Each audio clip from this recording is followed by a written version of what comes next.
Hey y'all, hi. I'm here to save the day by disrupting the mystique around the Abh Nouveau palette, which I don't know if you're having feelings about it, but I've been having feelings about it. I have never wanted an ABH palette so badly. As I sit here filming, I think that this palette might actually be releasing today. So the video will go up, sometime after it's actually released, probably around the time that everyone else is reviewing the palette, which I still could do if you really want to see me do it. But my first instinct when I want a piece of makeup, especially eyeshadow, because I have so much beautiful eyeshadow, is to see what I can do to disrupt those feelings a little bit, to remind myself that what I already own, not only is it spectacular, but it probably serves the purpose, and maybe even then some, that the new makeup would serve. So today I sat down with pictures of the Abh Nouveau palette, which I love because it has all of these different versions of grungy bronze, a deep grungy kind of like plum to blue duochrome, a blackened brown matte shadow, a couple of shades of burnt peach, and this pop of pastel purple. All things that I really, really love in an eyeshadow palette. I sat down with pictures of it and I created the eye look that I think that I would probably do first if I got this palette into my hands, using eyeshadows that I already own to see how that process would change my feelings about this newly released palette. And that is what we call duping the vibes. Not duping the palette, but just duping the vibes. If this is your first time to my channel, then welcome. I'm really glad you're here. My name is Hannah. I love makeup, but I don't want to have too much of it. So I have little strategies like this to remind myself that what I already have is good enough. And one of the things that I do on my channel is to take you through processes like this one. If you aren't subscribed to my channel, but you've been watching in secret, watching as an unsubscribed person, I hope that you will subscribe today. And now let's go ahead and get into the meat of this video. Okay, looking at the listing of the palette on Sephora, the first thing I notice is that there's a huge difference to me visually between the picture of the palette in its packaging and the picture of the eyeshadows crushed up and removed from the packaging. They have one of these like juicy, exciting marketing images where each shadow has been removed from its pan and they've all been like put together on a white background. When I see just the eyeshadows on a white background, I'm like, where's the green? I was under the impression that there was a pretty strong green presence in this palette, but that's just because the packaging is green. I'm still attracted to it, and looking at the swatches on the arms, I do see green undertones in a lot of the neutral shadows. So there's like a greenish bronze, there's a greenish silver, and I appreciate that. I would actually rather have a greenish bronze and a greenish silver than a straight up green. But the fact remains that there's this concept that I had in my head of what this palette delivers that I was carrying around based on the imagery on Trend Mood and, the images of this palette when I Googled it. And as soon as I sat down to actively pretend to use the palette and looked at it through that lens, I was surprised. I'm like, oh, it's not what I thought that it was. So if you're out there wanting this palette because of its green vibes, then my work here is done. It doesn't actually have green vibes. Unfortunately for me, that's not enough because it's still giving me so much of what I love. All of this grungy sparkle, these rusty tones, the pop of really bright pastel purple, a salmon color, a really deep kind of greenish, murky, muddy brown. This is the color story of which my dreams are made. But that's exciting because I'm really excited about the eye look that I'm going to do today, and I'm totally confident that I have the tools to do whatever I would want to do with this palette, because this is the kind of stuff that I tend to collect. I'm going to start by priming my eyes. I'm using the Urban Decay Primer Potion because it's the only one that I have right now. They sent it in PR. It's never let me down, but I've also never really comparison shopped for eyeshadow primers. If you have like a super absolute favorite one, let me know. I think that I want to start with like a peachy, rusty shade because that's one of the pops of color in this palette that I really like. There's a slightly lighter, peachier one, and then there's a slightly darker, rustier one. And I'm going to try to put a base of eyeshadow down on my eyes that replicates what I would do if I started my eye look with both of these, like a lighter peach and also a deeper, warmer peach. Yeah, I'm going to start by using this e.l.f. palette, the lighter shade right there. And then I think I might might bring in this rusty single from Lethal, which is called Catatonic. I'm going to be using my Rephr eyeshadow brushes for this entire look, starting with the Rephr 14, which is great for putting down like a wash of color if you have hooded eyes, because it's a fluffy brush, but it's not too big. So I put Sassy from the e.l.f. palette all over both lids and buffed it out. It went on really silkily and buffed out really in a nice way.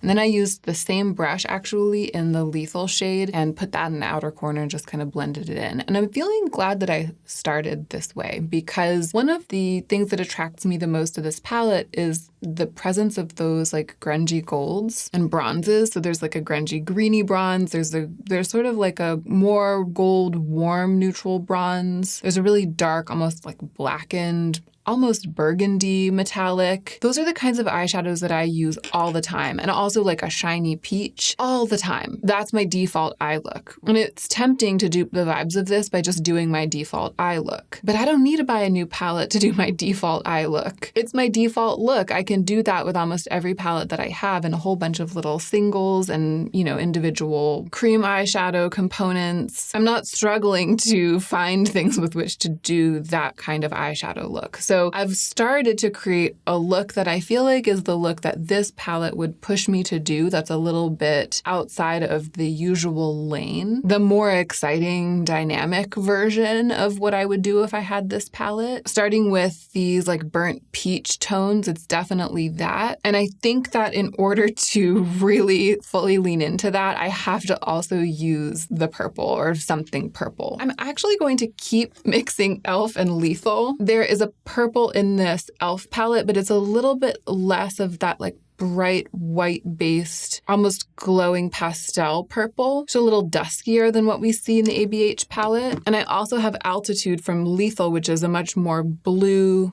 periwinkle, but it does have that bright white pastel quality. I'm excited to see what I'll get if I mix the two of these together, and I'm going to put them on my lower lash line. And I'm using the Rephr 03, the perfect pencil brush. Okay, to make this work for me, I'm going to have to make it much grungier by putting an eyeliner. Oh no, I didn't bring an eyeliner down here. In lieu of an eyeliner, I'm going to use a dark brown and really like push it in amongst my lower eyelashes. I'm going to use this shade from Lethal because it's a very cool toned brown, just like the dark brown in the ABH palette. It's called Nocturnal. Oh my gosh, I really like that. I like the line of darker eyeshadow along the lashes, sort of buffing out to this like periwinkle blue.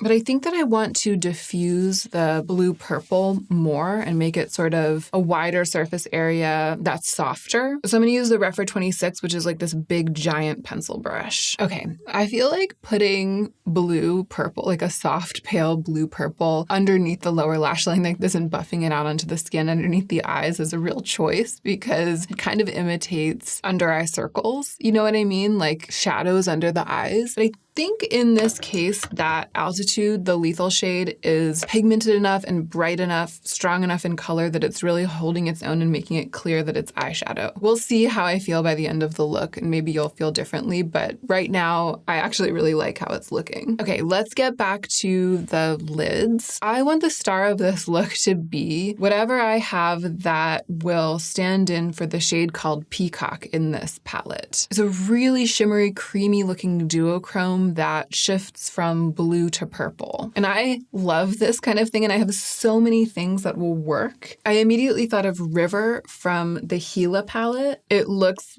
basically like exactly the same thing, maybe even with a bit more high shine. I also immediately thought of Cleona Grisaille. There's Cleona Grisaille. If anything, it has a little more of that cranberry tone than Peacock, but again, essentially the same thing. If I wanted something more blue, I could go for Cleona Abrasion. That also looks really similar to Peacock in its effect. So I have three really good options here. I feel like all three of these, I mean, it's hard to tell just looking at the swatches of the ABH palette. I feel like all three of these are making more out of their reflect than Peacock might. It looks like Peacock maybe stays a little bit darker and grungier smudgier and doesn't have as bright of a reflect. Which one do I want to use? River, the one from the Gila palette, is in the middle. And then the top swatch there is Grisaille, and Abrasion is the one on the bottom. I think I want to use Grisaille because it has the most red in it. But swatched out, they all definitely look lighter and brighter than Peacock. So I'm going to use Grisaille from Clionadh, but I'm going to use it with a dark base. I'm actually going to mix it with this shiny black from the Gila palette, which is called Complete. Starting with Complete, the shiny black from the Gila palette on the Rephr 26 brush. Wow, I really like how this is looking. Now I'm going to go into Grisaille with my finger and tap it on top. Okay. I've been having a lot of feelings, and I'm excited to tell you about them when we finish this and zoom out. I think that the last thing that I need to do to complete this look is to put a much darker eyeshadow in the outer corner just to ground it and make it a little bit smokier. But I'm going to try not to go overboard with that. I'm just going to do a tad, almost like drawing on some smoky eyeliner along the upper lash line. So I'm going to use this little number 3, and I'm going to go back into Lethal Nocturnal. Okay, there we are, just with the eyeshadow. But a lot needs to happen. I need to clean up this fallout, and I need to go upstairs and get a mascara. I was able to make do without an eyeliner. I was able to kind of fudge it, but I also forgot to bring a mascara down here, and I can't complete this look without mascara. So I'm going to clean up the fallout. I'm going to go get a mascara, apply it. I'm going to zoom you back out, and then we will talk. Here we are, zoomed out so you can kind of get the full picture. I cleaned up a little fallout, and I also put some cheek products on. I used the highlighter from this Ket Cream Fix palette, and I also used this sort of light putty colored blush right here. So it's a pretty subtle but glossy cheek look. And when I ran upstairs, the mascara that I grabbed was this one from Chantecaille, which is the one that I've been using the most lately. Let me tell you about all the feelings that I've been having. As I was going through, what I predicted would happen did happen, which is that it was effortless for me to dupe the vibes of this palette. Basically, for each one of the shades in this palette, I have multiple eyeshadows across my collection that could serve the purpose. However, as I was applying the eyeshadows to my eyes, I kept thinking, you know, this is easy. It's easy for me to dupe the vibes of this, but I think that I might still want the palette, because doing this has shown me how much this palette offers to me that I really, really love. And as I was doing like the lower lash line and even putting down like the black base on my upper lid, I was thinking, you know, duping the vibes so easily shows me that if I did buy the palette, I would just be buying it as a treat. I wouldn't trick myself into thinking that I was buying it because it was giving me something special and unique in my collection. I would be buying it because I know that having it on my vanity would feel exciting to me because it offers so much of what I love. And I would just be indulging in that. And that would be okay. If I wanted to spend my budget that way, if I felt like this month or next month, the thing that would bring me the most joy would be to spend some of my budget on this palette, then that would be totally fine, even if every shadow in it would replicate something that I already have. And because I'm so attracted to the imagery and kind of curious about how the formulas would perform, as I was going through duping the vibes, I kept thinking at every phase, this is great, the eye look's coming together well, but I think I might still want the palette. And I kept thinking to myself, oh my gosh, I might get to the end of this video and then announce to the masses that even though I duped the vibes, I'm actually going to go buy the palette because I still want it. And then I got to the step where I put the Clionadh shadow all over both of my lids. And the one that I used is actually Grisaille. I think I might have been mixing it up with Abrasion while I was actually applying the eyeshadow, but the one that I used is the warmer one, which is Grisaille. As soon as I started tapping it all over my lids, and you know, it's clearly what defines the look. As soon as I started doing that, I just felt so happy about how it was looking, and I just swelled up with this feeling that nothing could be better than this. Nothing could be prettier than this. Nothing could give me more satisfaction. Nothing could be more me than this eye look. This sort of smoky, sultry, definitely 1920s leaning, extremely multichromatic, glittery, creamy eye look. As that feeling swelled in me, the desire for the palette was pushed out. And it kind of showed me that part of why I kept saying to myself, maybe I'll still buy the palette, is that I want to feel good.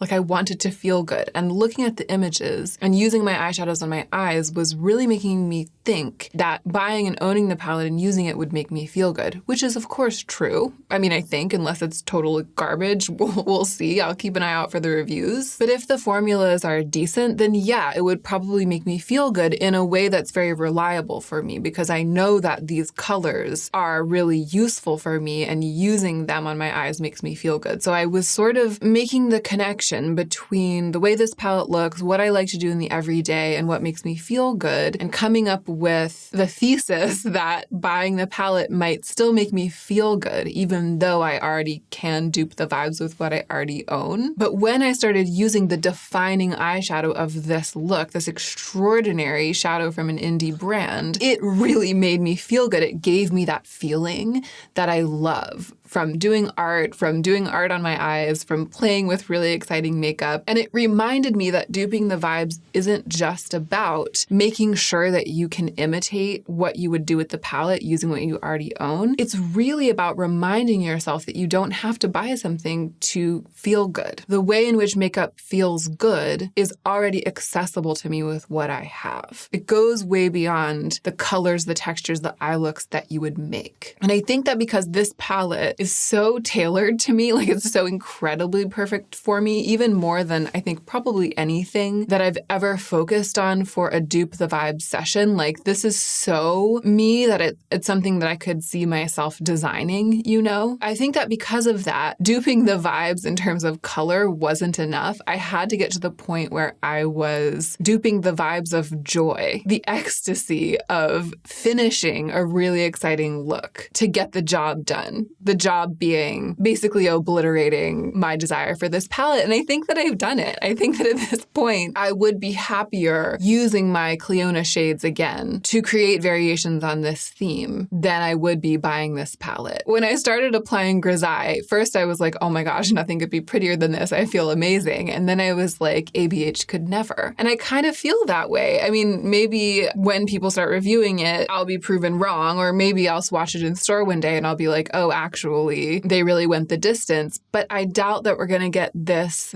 potency, this caliber of shine and texture from this ABH palette. So I'm just going to stick with what I have. And I think that that's going to be it for today. I hope that you enjoyed watching this. If there are any other palettes coming out right now or being teased that are really tempting you and you'd like to see me dupe the vibes of them, let me know in the comment section down below. I hope you'll subscribe to my channel if you aren't subscribed. And don't forget to take extra good care of yourself so that you can be the most effective version of yourself as you do your work in the world.